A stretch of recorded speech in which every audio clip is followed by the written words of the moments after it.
Day 26, 2 weeks left till the American Lung Association Fight for Air climb. Today I'm going to do 7 sets and go for at least 20 minutes. So at least 7 sets, at least 20 minutes. I'm a big believer in doing things that make you uncomfortable. So we live in a world that we want to be as comfortable as we can. And we wonder why we have no growth. We wonder why when the smallest thing in our life gets difficult, we wonder why we cower and we run away. Because we are kind of living our whole life is set up that way. Our whole life is set up in the path of least resistance.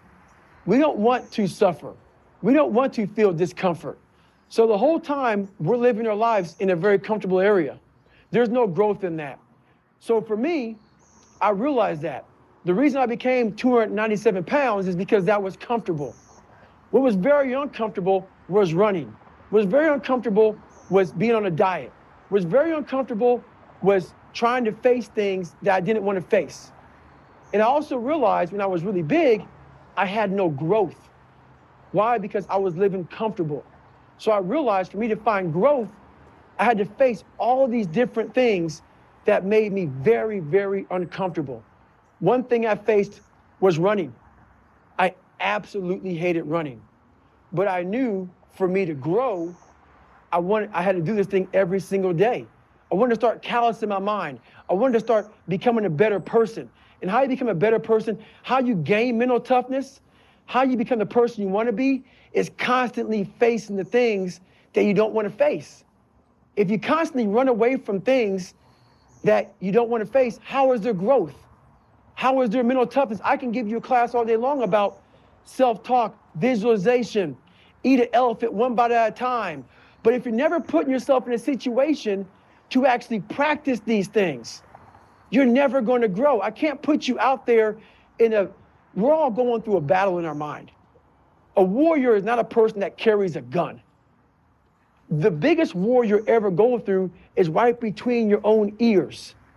It's in your mind. We're all going through a war in our mind, and we have to callous our mind to fight that war and to win that war.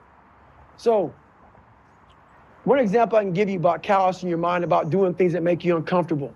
There's a book out there called Lone Survivor, and there's a guy named Marcus Luttrell. He was on an operation where a bunch of guys died, and I knew all the guys that died, and I know Marcus Luttrell very well. This story touched my heart.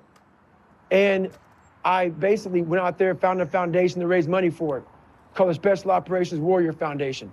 You give 100% tuition for, let's say your dad died in the war. He's a special operator. If that guy had a kid, you get 100% tuition to go to college. Great foundation, great people working at the foundation. I'm going to do this. So I Googled the 10 hardest races in the world. And at this time in my life, I was not a runner. I maybe ran 10 miles the whole year. I was into bodybuilding, I was into weight training, and that's what I did. So I Googled the 10 hardest races in the world, and what came up, number one, was this race called the Badwater 135. It's a 135-mile race through Death Valley in the summertime. So I wanted to get in this race. I thought it was actually a stage race. I thought it was a race where you ran like 20 miles, set up a camp, and then ran 20 miles the next day. I didn't know people ran 100 miles, 135 miles at one time. You know, I know it's even possible. I had never even run a marathon. So I called the race director up. His name was Chris Kosman. And I called him up on a Wednesday. And this is in November. He said, David, to qualify for my race, you have to do 100 miles. And I said, 100 miles in a calendar year? I didn't know what was going on. He said, no, 100 miles in 24 hours or less. And I thought that was humanly impossible. He said, so you got to do that in 24 hours or less for me to consider you in my race. He goes, there's a race on Saturday. And I called him up on Wednesday. It was at 4 days for me to get ready for this race. And I run 10 miles a whole year. And so he said, if you qualify, if you do 100 miles, 24 hours or less, I might consider you in my race. So 4 days later, I'm out there in San Diego, and the race was called the San Diego One Day, where you run around a 24 or around a 1 mile track for 24 hours. to see how many miles you can get. And so I go out there. I didn't know what I was doing. I had Mileplex and Ritz crackers. And I had a blue lawn chair. That's all I had. And I was gonna see my crew person every single mile. And I was gonna drink Mileplex and have a Ritz cracker. They had no water, had nothing. Went out there, got to mile 20, wasn't feeling too bad. Around mile 30, I started feeling my shins starting to get extremely sore. And I started to develop stress fractures, shin splints. I started feeling the metatarsals in my feet starting to break at around mile 50. By mile 70, I was totally destroyed. And I sat down in this blue lawn chair and I was destroyed. And when a bigger person sits down, I don't know exactly how much I weighed, but I was extremely big. I was a power lifter, lifted a lot of weights, and I was not an endurance athlete by any means. So I sat down in this blue lawn chair, looked at my crew person, and I literally couldn't stand up. I was destroyed. And I couldn't go to the bathroom. I couldn't stand up to go to the bathroom. So I sat there and I went to the bathroom myself. I was destroyed. And I was I was discolored, I was pale, I was dizzy, lightheaded. I was in the worst shape of my entire life. I've been in 3 Hell Weeks, Ranger School, all these different training programs. And this was the worst situation I've been in my entire life. I thought I was literally dying. And all I could think about was, how can I get out of this chair? I have 30 miles to go. And everything I had gone through, I realized that the human mind, if you can put it in a very quiet, calm place and get it to calm down and not be so spastic, that you could possibly make this work out for you. How bad are you really? So I calmed myself down and I had to make this enormous thing small. I had 30 more miles to run and my body was in the worst shape in my entire life, the worst pain I ever felt in my life. So I broke this 30 miles thing down. I broke it down to small chunks. I calmed my mind down. I had to get water, had to get potassium, had to get sodium. I had to stop being so dizzy because I had to be able to stand up. So my dizziness went away after about an hour. I was able to stand up now. And I was going around this track at like 30-some minute mile. And I'll never get my crew person saying, hey, I got to mile 81. They said, you're not gonna make the time. I had 24 hours and I was going so slow, taking so much time. This is when I realized that the human mind, once everything gets connected, once the mind knows you're not gonna quit something, it's gonna try to find more.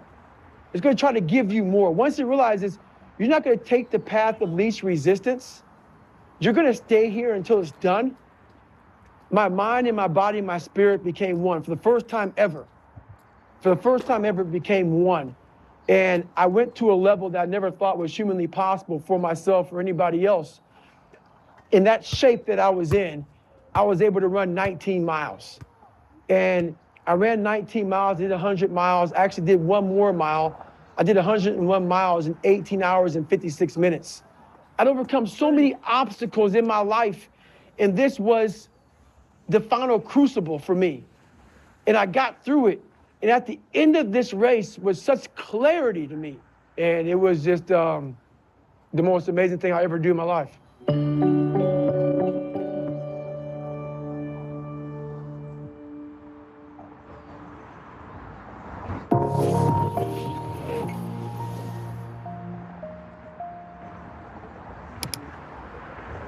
Your brain is the most powerful weapon in the world.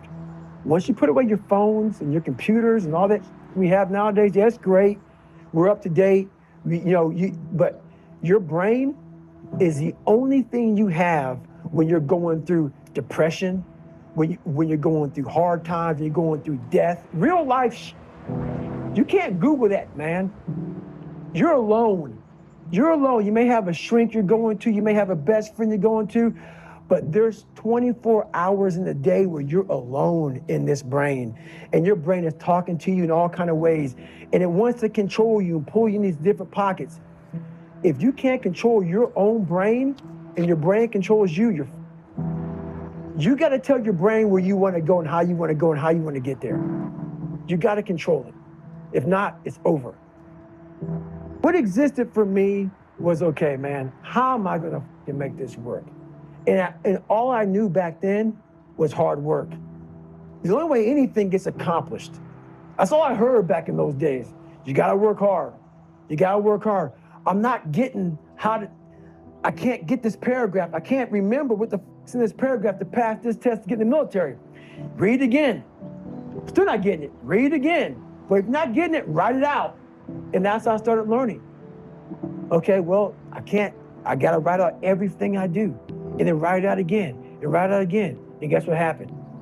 I got it. I can't swim. I'm negative buoyant. Go back again. I can't swim. Go back again. Go back again. Go back again. I got it. I realized if I keep going back and going back and going back until this just becomes, your mind will say, okay, we're going to figure it out. Because he is not going to stop. It's not like I'm going to try one more time. No. It's just like alarm clock goes off, boop, we're going back. I can't read right, we're going back. I gave myself no way out, and my mind realized that. They said, okay, we're going to adapt and overcome now. Like a lot of people say, trying hard. Your mind knows, man. It knows this guy's bull. Man, this guy's lying. There's no truth behind it. When I was in Navy SEAL training, people go, how were you there for 18 months? The program was only 6 months long. You were in 3 hell weeks in 1 year. No one's ever done that. How did you do that? I talk about the new norm. When I lived in a $7 a month place when I was growing up for a short period of time, I loved it. I didn't know any different. That was my norm. Once we moved out of that place, we moved to a $236 a month place. I was like, I never want to go back to that little piece of shit. But if you go back to that $7 a month place and you realize this is where I live, this is all I got, your mind says, roger that, this is home. So when I was going through Navy SEAL training for 18 months and going back through all the hard parts over and over again, I told myself after the first time, I knew it was gonna be a long journey there. My body was breaking down. It was just how it was going on. I said, you know what, this is my new norm. So my mind said, it's like going to work. Like you go to work, you put your suit and tie on, I go into suffering every day. Every day, suffering, being broken, duct taping my feet up, stress fractures, shin splints, being broken. This is my new norm. And your mind says, if we're not broken, this ain't normal. We gotta be broken. So then your mind starts to get tougher and tougher and more callous. People, how'd you run on broken feet? Broken shins. My mind knew this is how we operate. We're in Navy SEAL training. This is what we are. I became hell. And that became my new norm. I gave myself no way out. There was nothing outside these walls of hell. Nothing. I love God, but for a short period of time, I became the devil because that was hell. I became the boss, the owner, the CEO of Navy SEAL training. That was my mindset. And that's how you get through things. You immerse yourself wherever it is, and you become that. You become that and give yourself no way out. When I was 297 pounds and I was fat as hell trying to be a Navy SEAL, the scariest thing in the world to me, even to this day, was that could have been the rest of my life. I thought then I was trying hard. That's the scariest thing in the world. I thought then, 297 pounds, working for Ecolab, spraying for cockroaches, making $1,000 a month. I thought that was me at my 100% potential.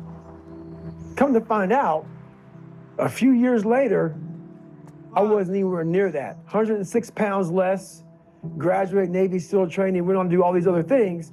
Looking back on that was me trying hard. That's why people gotta understand, what is in us, we have no idea until we start trying hard. And I mean really trying hard, where you're obsessed with, hey, this is my new norm.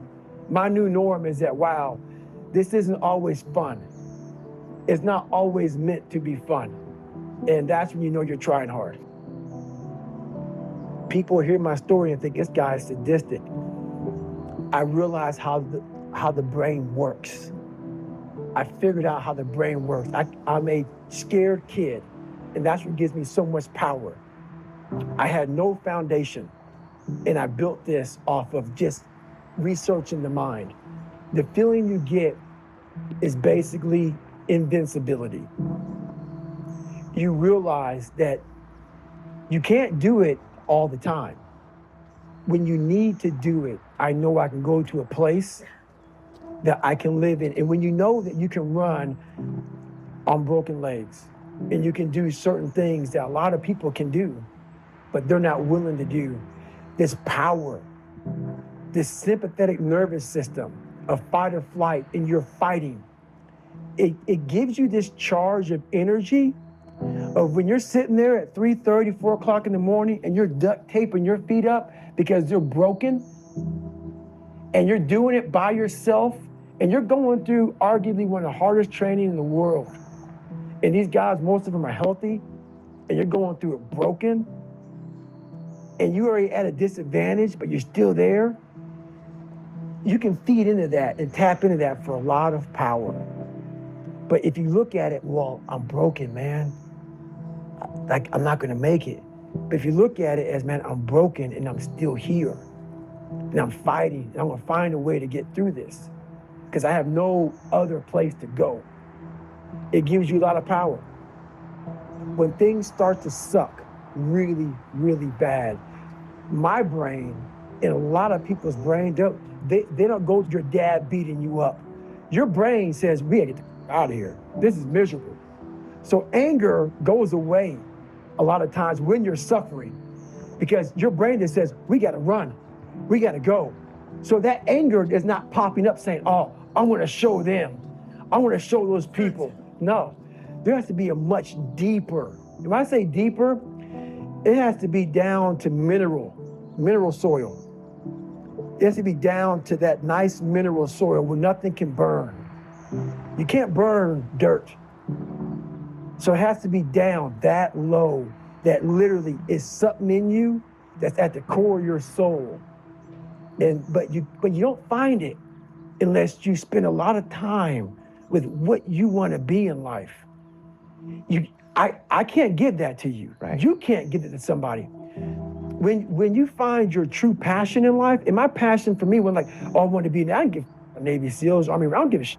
I want to serve my country. I want to be someone that I'm proud of.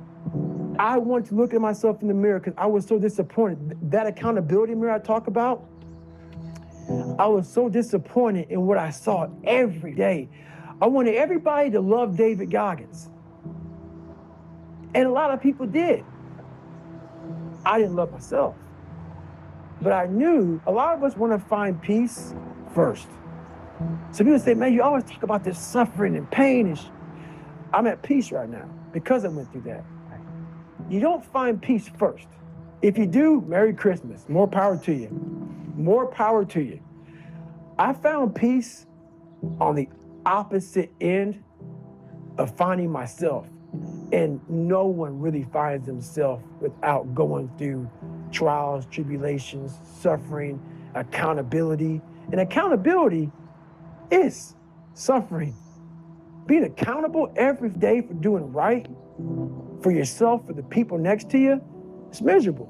It's hard. So, even the smallest details.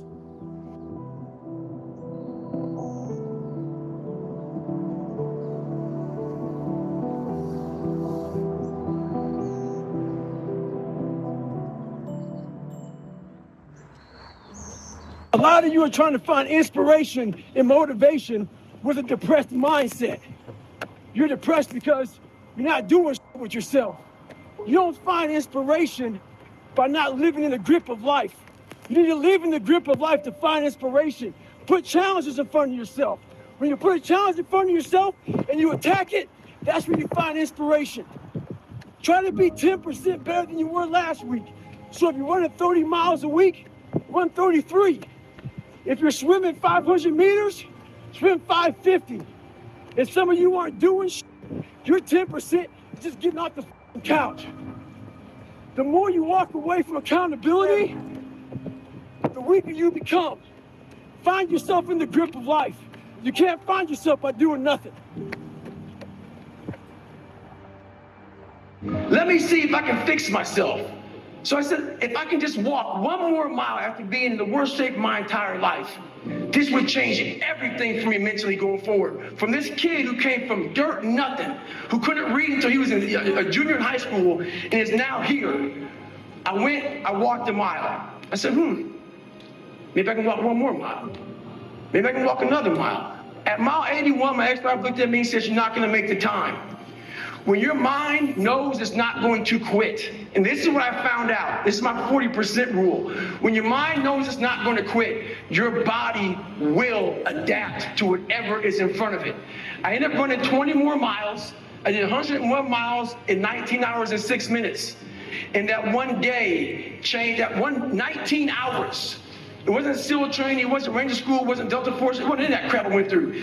It was this 19 hours and 6 minutes that forever changed my life to know that we as human beings are capable of anything. And we don't need any special kind of parents or tools to get there. So I end you with this. Don't stop when you're tired, stop when you're done. Thank you very much. Come on, get it, 17. You don't know me, son. Get it. 18. You know me, son. Get it. 19. You know me, son. Yeah. 20. You got some more. Yeah. 21. Yeah. Get it again. Come on. We want to see it. Good. 22. Who's going to carry the boats and the logs? That's you, buddy. Come on. 23. Come on. 24. One more, David. Who's one more to carry the boats? You're going to do it. You're going to do it. You're going to do it. You did it. Yeah.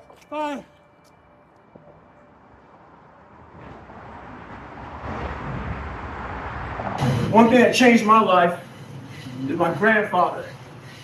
He told me, you're going nowhere in your life, not being anything. As bad as that hurt me, it got me to pull my head out of my ass. So learn to stay hard, have thick skin, and do what's right. What you need is the one thing I talked about in my book, which is straight up brutal work ethic. You have to be willing to outwork everybody in the world. And that's the hard part. That's the hard part. This isn't like some 5-step process where if you do these 5 steps, you're gonna end up with this magical world. No, I'm basically teaching you how to callous over your victim's mentality. This is all about the quitting mind. So what's the quitting mind? So let's say it's day 1 of a job interview. You have your clothes laid out. You've been preparing for weeks and weeks and weeks. You show up and you bring your best self. After a couple months, you start showing up to work a little later. You don't look as good. Your breakfast isn't ready. Your mind's getting softer. Repetition every day. Oh.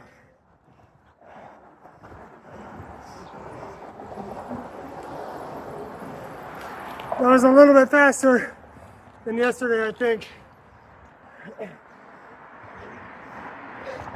It felt slower. It felt more out of rhythm. I forgot about my breath until like the 6th or 7th one of the single legs. So I was surprised to see that I came out faster. Happy to see I came out faster on kind of a poor performance, which means I'm getting better. So that's the good news. It wasn't a poor effort. It just felt, I had a couple of falls. I've bounced a couple of times. So there's plenty of places I could improve the performance. And I did fewer quick reps. But I still came out faster, I think, after looking at the clock. I forget exactly what I did yesterday, but pretty sure it was like 45 seconds quicker. Oh. And busting my ass on the last couple sets of stairs. Oh. So that's all I got for now. Fight for air climb. 2 weeks. You don't have to do this shit. Just walk the stairs. It'll be fun. I might even walk them with you. All right, later.